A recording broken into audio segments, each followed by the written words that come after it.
বৌমা সারাদিন শুয়ে বসে না থেকে চালগুলো নিয়ে কাকুরগুলো বেঁচে নাও তো ভাত চাপাবো না।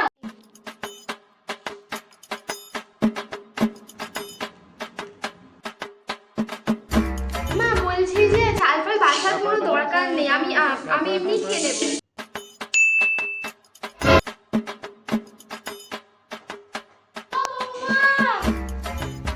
মাসে ঘুমিয়ে পড়ি, নয়তো কাজ করতে বলবে। বুঝতেই পারছিলাম ঘুমাচ্ছে, সারাদিন তো শুধু ওইটাই জানে ঘুমাতে। উফ কি গরম হচ্ছে বাবা, ঘেমে যাচ্ছি, পাখাটা জোরেও নেই, কিন্তু ওইখানে কি বাবা জিনিসটা জোরে দিতে হবে। আইডিয়া, মাকেই ফোন করে পাঠাই।